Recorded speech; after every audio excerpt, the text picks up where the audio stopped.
Welcome to Horror Classics Audiobooks, where timeless terrors of literature comes alive once more. Tonight, we present a chilling masterpiece that continues to haunt generations of readers, Frankenstein, or The Modern Prometheus by Mary Wollstonecraft Shelley. Settle in, dim the lights, and let the darkness of this haunting tale unfold. Now let the story begin. Letter 1 to Mrs. Saville, England. St. Petersburg, Dec. 11th, 17. You will rejoice to hear that no disaster has accompanied the commencement of an enterprise which you have regarded with such evil forebodings. I arrived here yesterday, and my first task is to assure my dear sister of my welfare and increasing confidence in the success of my undertaking. I am already far north of London, and as I walk in the streets of Petersburg, I feel a cold northern breeze play upon my cheeks, which braces my nerves and fills me with delight. Do you understand this feeling? This breeze, which has travelled from the regions towards which I am advancing, gives me a foretaste of those icy climes. Inspirited by this wind of promise, my daydreams become more fervent and vivid. I try in vain to be persuaded that the pole is the seat of frost and desolation. It ever presents itself to my imagination as the region of beauty and delight. There, Margaret, the sun is forever visible, its broad disk just skirting the horizon and diffusing a perpetual splendor. There, for with your leave, my sister, I will put some trust in preceding navigators. Their snow and frost are banished, and sailing over a calm sea, we may be wafted to a land surpassing in wonders and in beauty every region hitherto discovered on the habitable globe. Its productions and features may be without example, as the phenomena of the heavenly bodies undoubtedly are in those undiscovered solitudes. What may not be expected in a country of eternal light? I may there discover the wondrous power which attracts the needle, and may regulate 1,000 celestial observations that require only this voyage to render their seeming eccentricities consistent forever. I shall satiate my ardent curiosity with the sight of a part of the world never before visited, and may tread a land never before imprinted by the foot of man. These are my enticements, and they are sufficient to conquer all fear of danger or death, and to induce me to commence this laborious voyage with the joy a child feels when he embarks in a little boat with his holiday mates on an expedition of discovery up his native river. But supposing all these conjectures to be false, you cannot contest the inestimable benefit which I shall confer on all mankind, to the last generation, by discovering a passage near the pole to those countries, to reach which at present so many months are requisite, or by ascertaining the secret of the magnet, which, if at all possible, can only be effected by an undertaking such as mine. These reflections have dispelled the agitation with which I began my letter, and I feel my heart glow with an enthusiasm which elevates me to heaven, for nothing contributes so much to tranquilize the mind as a steady purpose, a point on which the soul may fix its intellectual eye. This expedition has been the favorite dream of my early years. I have read with ardor the accounts of the various voyages which have been made in the prospect of arriving at the North Pacific Ocean, through the seas which surround the pole. You may remember that a history of all the voyages made for purposes of discovery composed the whole of our good Uncle Thomas' library. My education was neglected, yet I was passionately fond of reading. These volumes were my study day and night, and my familiarity with them increased that regret which I had felt as a child on learning that my father's dying injunction had forbidden my uncle to allow me to embark in a seafaring life. These visions faded when I perused, for the first time, those poets whose effusions entranced my soul and lifted it to heaven. I also became a poet, and for 1 year lived in a paradise of my own creation. I imagined that I also might obtain a niche in the temple where the names of Homer and Shakespeare are consecrated. You are well acquainted with my failure and how heavily I bore the disappointment. But just at that time, I inherited the fortune of my cousin, and my thoughts were turned into the channel of their earlier bent. 6 years have passed since I resolved on my present undertaking. I can, even now, remember the hour from which I dedicated myself to this great enterprise. I commenced by inuring my body to hardship.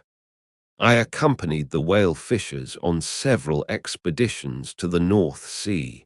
I voluntarily endured cold, famine, thirst, and want of sleep. I often worked harder than the common sailors during the day and devoted my nights to the study of mathematics, the theory of medicine, and those branches of physical science from which a naval adventurer might derive the greatest practical advantage. Twice I actually hired myself as an undermate in a Greenland whaler and acquitted myself to admiration. I must own I felt a little proud when my captain offered me the second dignity in the vessel and entreated me to remain with the greatest earnestness. So valuable did he consider my services. And now, dear Margaret, do I not deserve to accomplish some great purpose? My life might have been passed in ease and luxury, but I preferred glory to every enticement that wealth placed in my path. Oh, that some encouraging voice would answer in the affirmative. My courage and my resolution is firm, but my hopes fluctuate, and my spirits are often depressed. I am about to proceed on a long and difficult voyage, the emergencies of which will demand all my fortitude. I am required not only to raise the spirits of others, but sometimes to sustain my own when theirs are failing. This is the most favorable period for traveling in Russia. They fly quickly over the snow in their sledges. The motion is pleasant, and in my opinion, far more agreeable than that of an English stagecoach. The cold is not excessive if you are wrapped in furs, a dress which I have already adopted, for there is a great difference between walking the deck and remaining seated motionless for hours, when no exercise prevents the blood from actually freezing in your veins. I have no ambition to lose my life on the post road between St. Petersburg and Archangel.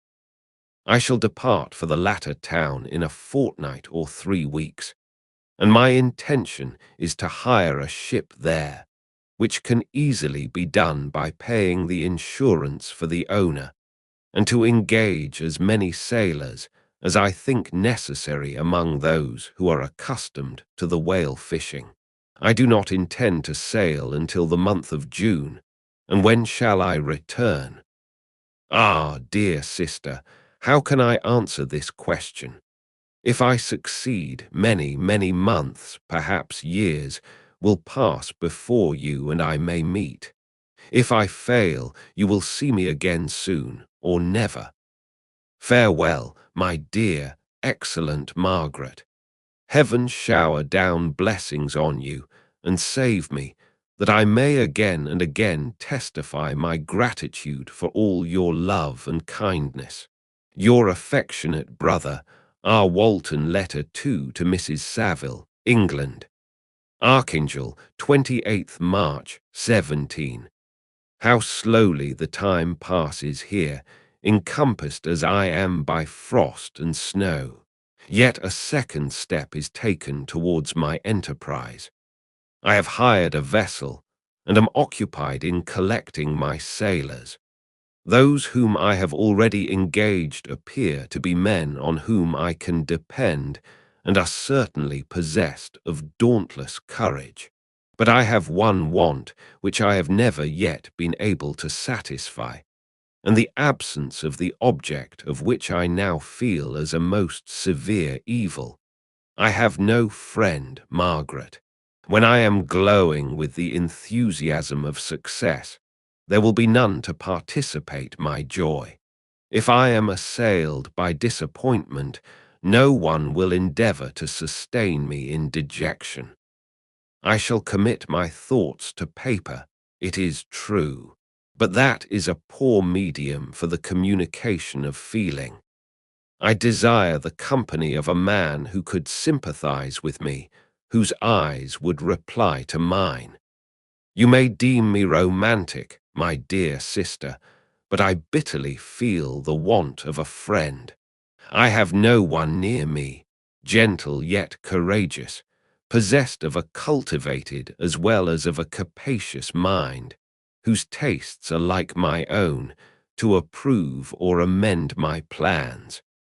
How would such a friend repair the faults of your poor brother? I am too ardent in execution, and too impatient of difficulties. But it is a still greater evil to me that I am self-educated. For the first 14 years of my life, I ran wild on a common and read nothing but our Uncle Thomas books of voyages. At that age, I became acquainted with the celebrated poets of our own country. But it was only when it had ceased to be in my power to derive its most important benefits from such a conviction that I perceived the necessity of becoming acquainted with more languages than that of my native country. Now I am 28, and am in reality more illiterate than many schoolboys of 15. It is true that I have thought more, and that my daydreams are more extended and magnificent, but they want, as the painters call it, keeping. And I greatly need a friend who would have sense enough not to despise me as romantic, and affection enough for me to endeavor to regulate my mind. Well, these are useless complaints. I shall certainly find no friend on the wide ocean, nor even here in Archangel, among merchants and seamen. Yet some feelings, unallied to the dross of human nature, beat even in these rugged bosoms. My lieutenant, for instance, is a man of wonderful courage and enterprise. He is madly desirous of glory, or rather, to word my phrase more characteristically, of advancement in his profession. He is an Englishman, and in the midst of national and professional prejudices, unsoftened by cultivation, retains some of the noblest endowments of humanity. I first became acquainted with him on board a whale vessel. Finding that he was unemployed in this city, I easily engaged him to assist in my enterprise. The master is a person of an excellent disposition, and is remarkable in the ship for his gentleness and the mildness of his discipline. This circumstance, added to his well-known integrity and dauntless courage, made me very desirous to engage him. A youth passed in solitude, my best years spent under your gentle and feminine fosterage, has so refined the groundwork of my character that I cannot overcome an intense distaste to the usual brutality exercised on board ship. I have never believed it to be necessary, and when I heard of a mariner equally noted for his kindliness of heart and the respect and obedience paid to him by his crew, I felt myself peculiarly fortunate in being able to secure his services. I heard of him first in rather a romantic manner, from a lady who owes to him the happiness of her life. This, briefly, is his story.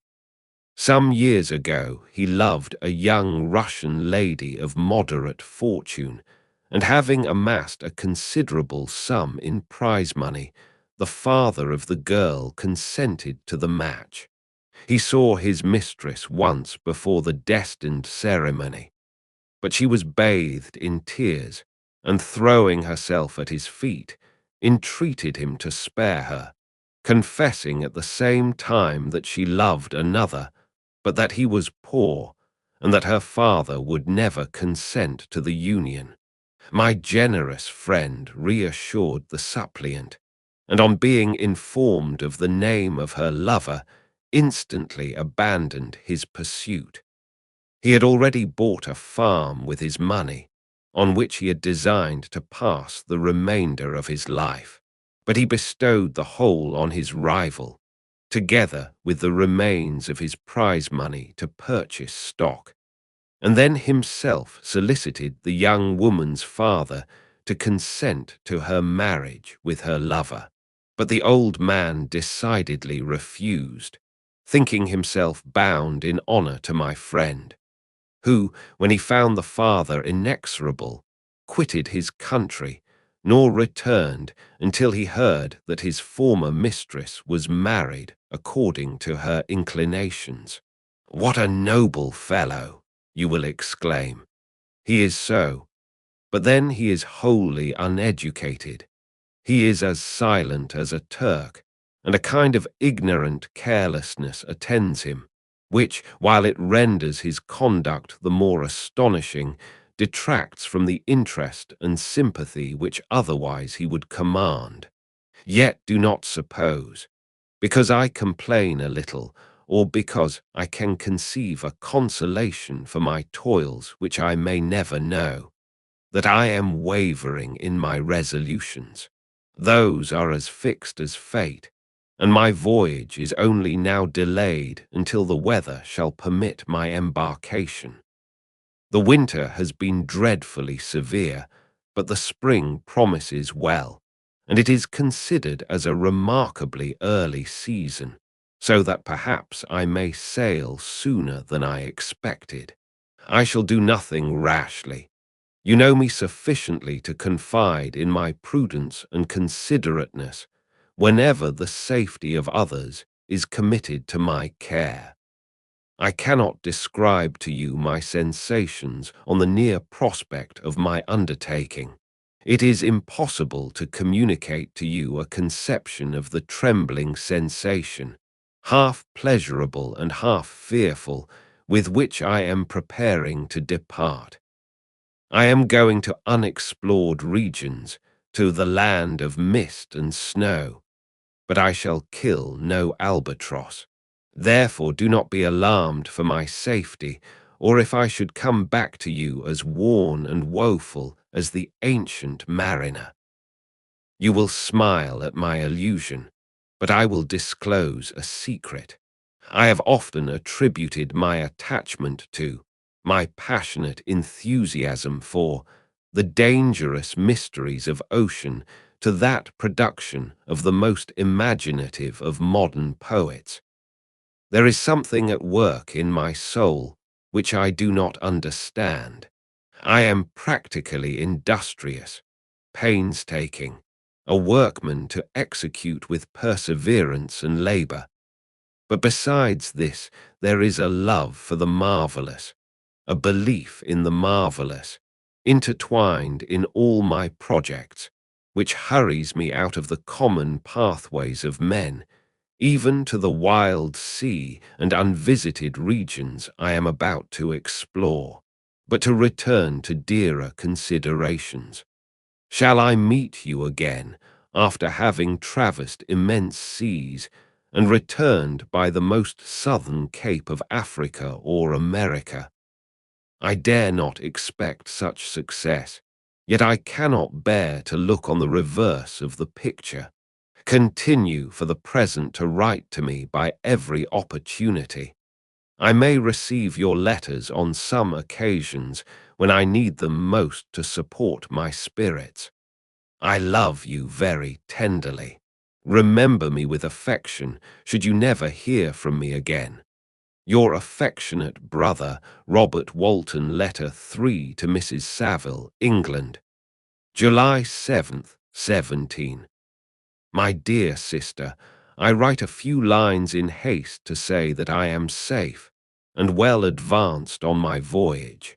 This letter will reach England by a merchantman now on its homeward voyage from Archangel, more fortunate than I, who may not see my native land, perhaps, for many years. I am, however, in good spirits. My men are bold and apparently firm of purpose, nor do the floating sheets of ice that continually pass us, indicating the dangers of the region towards which we are advancing, appear to dismay them. We have already reached a very high latitude, but it is the height of summer, and although not so warm as in England, the southern gales, which blow us speedily towards those shores which I so ardently desire to attain, breathe a degree of renovating warmth which I had not expected. No incidents have hitherto befallen us that would make a figure in a letter. One or two stiff gales and the springing of a leak are accidents which experienced navigators scarcely remember to record, and I shall be well content if nothing worse happen to us during our voyage. Adieu, my dear Margaret. Be assured that for my own sake as well as yours, I will not rashly encounter danger. I will be cool, persevering, and prudent, but success shall crown my endeavours. Wherefore not? Thus far I have gone, tracing a secure way over the pathless seas, the very stars themselves being witnesses and testimonies of my triumph. Why not still proceed over the untamed yet obedient element? What can stop the determined heart and resolved will of man? My swelling heart involuntarily pours itself out thus, but I must finish. Heaven bless my beloved sister. R.W. Letter 4 to Mrs. Saville, England, August 5th, 17. So strange an accident has happened to us that I cannot forbear recording it, although it is very probable that you will see me before these papers can come into your possession. Last Monday, July 31st, we were nearly surrounded by ice, which closed in the ship on all sides, scarcely leaving her the sea room in which she floated. Our situation was somewhat dangerous, especially as we were compassed round by a very thick fog.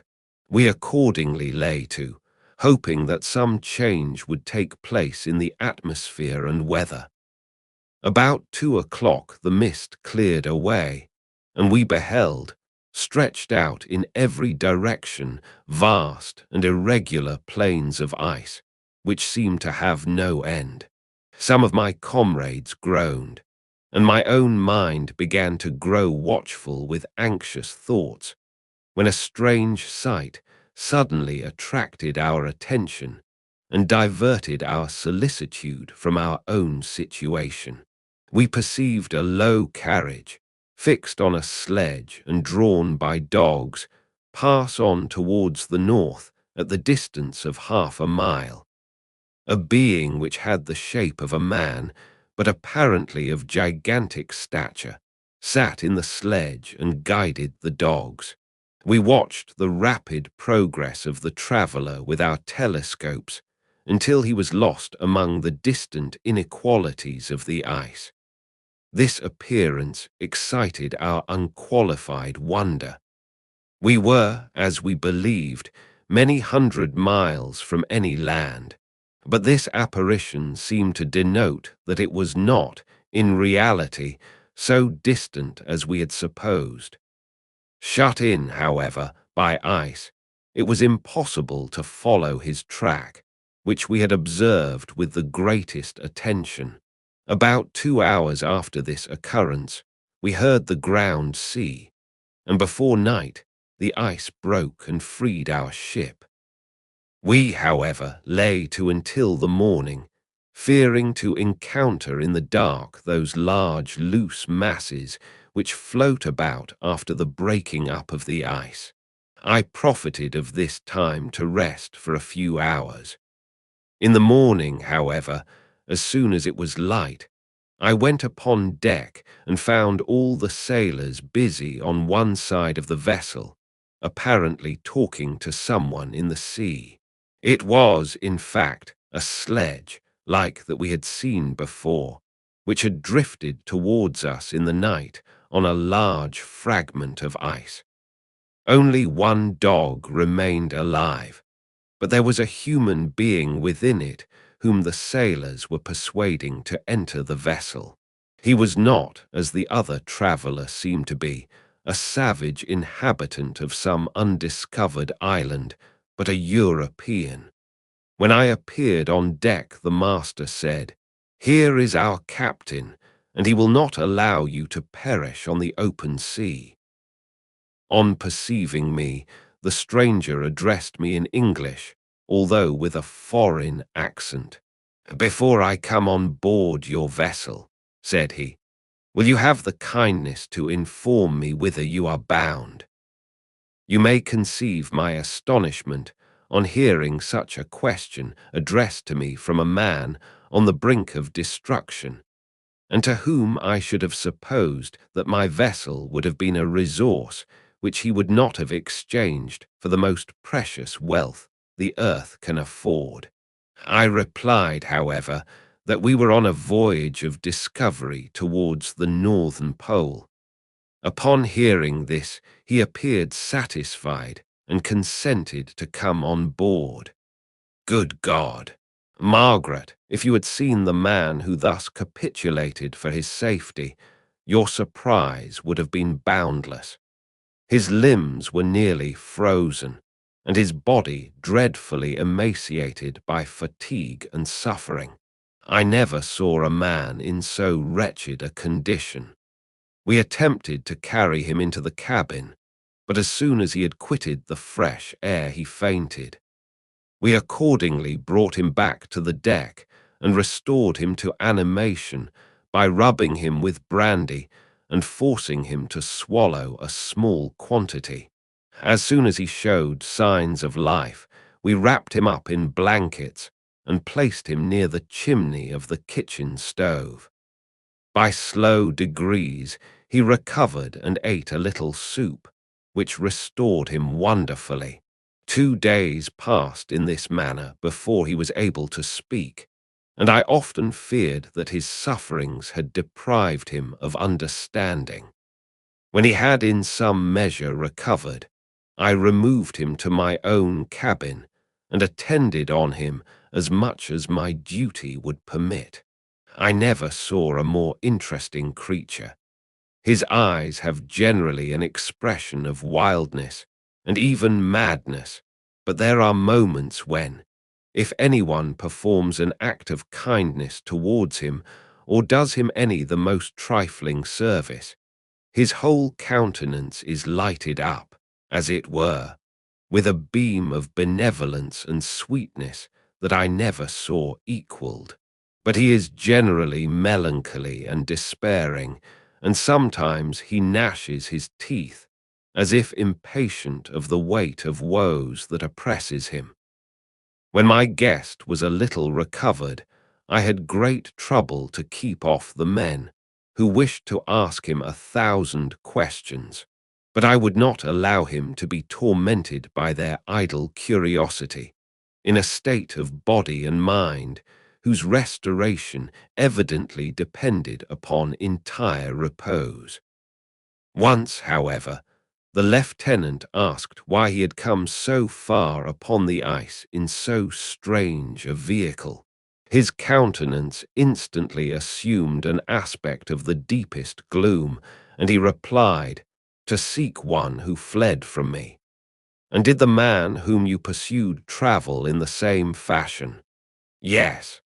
"Then I fancy we have seen him, for the day before we picked you up, we saw some dogs drawing a sledge, with a man in it, across the ice." This aroused the stranger's attention, and he asked a multitude of questions concerning the route which the demon, as he called him, had pursued. Soon after, when he was alone with me, he said, "I have doubtless excited your curiosity as well as that of these good people, but you are too considerate to make inquiries." "Certainly. It would indeed be very impertinent and inhuman in me to trouble you with any inquisitiveness of mine. And yet, you rescued me from a strange and perilous situation. You have benevolently restored me to life." Soon after this, he inquired if I thought that the breaking up of the ice had destroyed the other sledge. I replied that I could not answer with any degree of certainty, for the ice had not broken until near midnight, and the traveller might have arrived at a place of safety before that time. But of this I could not judge. From this time, a new spirit of life animated the decaying frame of the stranger.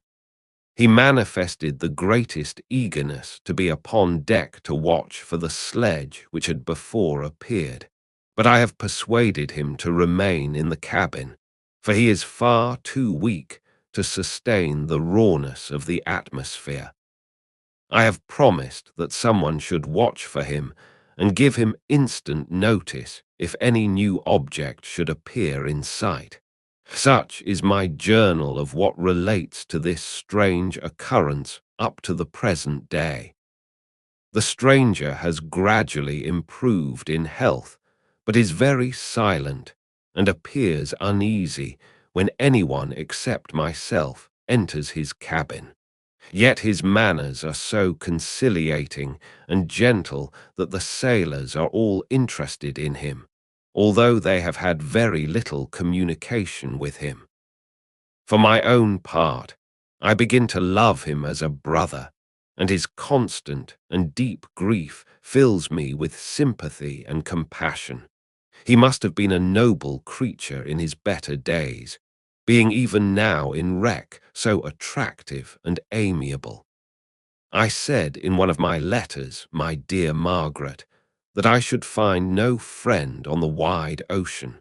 Yet I have found a man who, before his spirit had been broken by misery, I should have been happy to have possessed as the brother of my heart. I shall continue my journal concerning the stranger at intervals, should I have any fresh incidents to record. August 13th, 17. My affection for my guest increases every day. He excites at once my admiration and my pity to an astonishing degree. How can I see so noble a creature destroyed by misery without feeling the most poignant grief? He is so gentle, yet so wise. His mind is so cultivated, and when he speaks, although his words are culled with the choicest art, yet they flow with rapidity and unparalleled eloquence. He is now much recovered from his illness, and is continually on the deck, apparently watching for the sledge that preceded his own. Yet, although unhappy, he is not so utterly occupied by his own misery, but that he interests himself deeply in the projects of others. He has frequently conversed with me on mine, which I have communicated to him without disguise. He entered attentively into all my arguments in favor of my eventual success, and into every minute detail of the measures I had taken to secure it. I was easily led by the sympathy which he evinced to use the language of my heart, to give utterance to the burning ardor of my soul, and to say, with all the fervor that warmed me, how gladly I would sacrifice my fortune, my existence, my every hope, to the furtherance of my enterprise.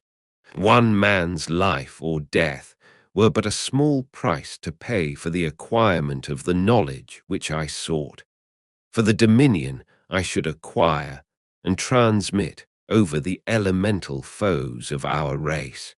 As I spoke, a dark gloom spread over my listener's countenance. At first I perceived that he tried to suppress his emotion. He placed his hands before his eyes, and my voice quivered and failed me as I beheld tears trickle fast from between his fingers. A groan burst from his heaving breast. I paused. At length he spoke in broken accents. "Unhappy man, do you share my madness? Have you drunk also of the intoxicating draught? Hear me. Let me reveal my tale, and you will dash the cup from your lips." Such words, you may imagine, strongly excited my curiosity. But the paroxysm of grief that had seized the stranger overcame his weakened powers, and many hours of repose and tranquil conversation were necessary to restore his composure. Having conquered the violence of his feelings, he appeared to despise himself for being the slave of passion, and quelling the dark tyranny of despair, he led me again to converse concerning myself personally. He asked me the history of my earlier years. The tale was quickly told, but it awakened various trains of reflection.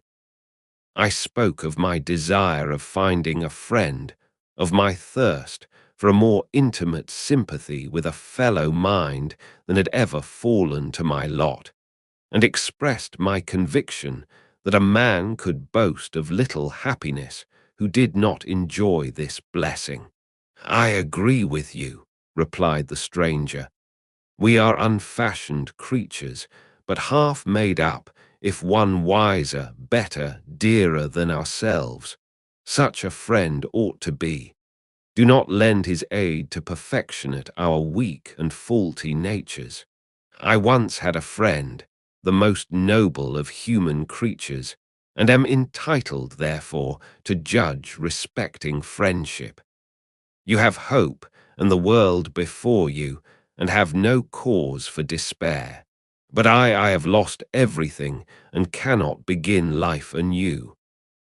As he said this, his countenance became expressive of a calm, settled grief that touched me to the heart. But he was silent and presently retired to his cabin. Even broken in spirit as he is, no one can feel more deeply than he does the beauties of nature. The starry sky, the sea, and every sight afforded by these wonderful regions seems still to have the power of elevating his soul from earth. Such a man has a double existence. He may suffer misery and be overwhelmed by disappointments, yet when he has retired into himself, he will be like a celestial spirit that has a halo around him, within whose circle no grief or folly ventures.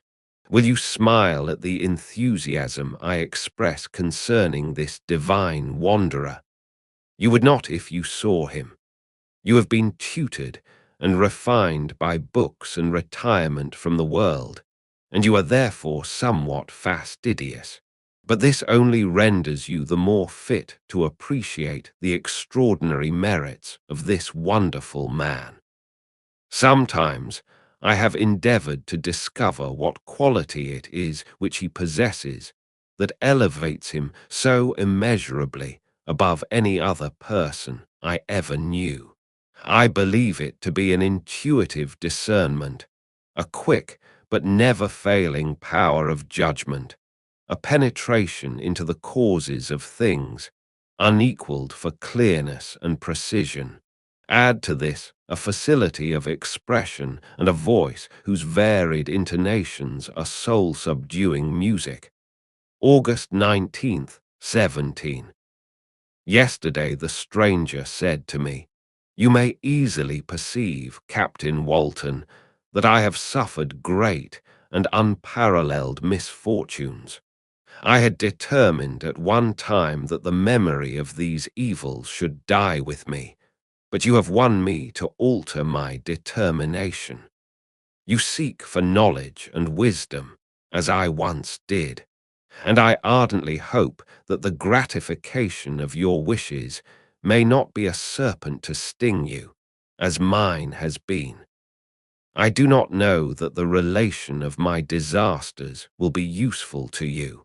Yet, when I reflect that you are pursuing the same course, exposing yourself to the same dangers which have rendered me what I am, I imagine that you may deduce an apt moral from my tale, one that may direct you if you succeed in your undertaking and counsel you in case of failure. Prepare to hear of occurrences which are usually deemed marvelous. Were we among the tamer scenes of nature, I might fear to encounter your unbelief, perhaps your ridicule. But many things will appear possible in these wild and mysterious regions, which would provoke the laughter of those unacquainted with the ever-varied powers of nature. Nor can I doubt but that my tale conveys in its series internal evidence of the truth of the events of which it is composed. You may easily imagine that I was much gratified by the offered communication, yet I could not endure that he should renew his grief by a recital of his misfortunes. I felt the greatest eagerness to hear the promised narrative, partly from curiosity and partly from a strong desire to ameliorate his fate if it were in my power. I expressed these feelings in my answer. "I thank you," he replied, "for your sympathy, but it is useless. My fate is nearly fulfilled. I wait but for one event, and then I shall repose in peace. I understand your feeling," continued he, perceiving that I wished to interrupt him. "But you are mistaken, my friend, if thus you will allow me to name you. Nothing can alter my destiny. Listen to my history, and you will perceive how irrevocably it is determined." He then told me that he would commence his narrative the next day when I should be at leisure. This promise drew from me the warmest thanks. I have resolved every night, when I am not imperatively occupied by my duties, to record, as nearly as possible in his own words, what he has related during the day. If I should be engaged, I will at least make notes.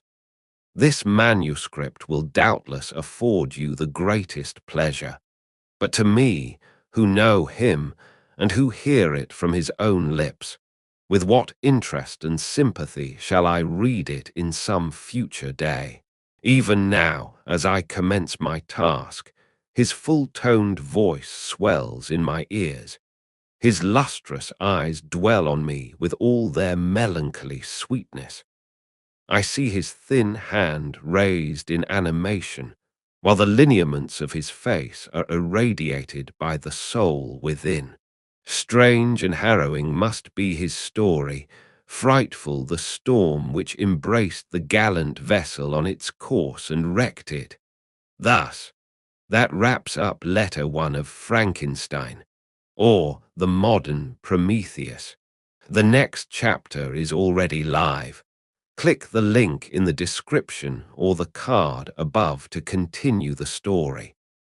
Don't forget to subscribe and turn on notifications so you'll know the moment each new chapter drops.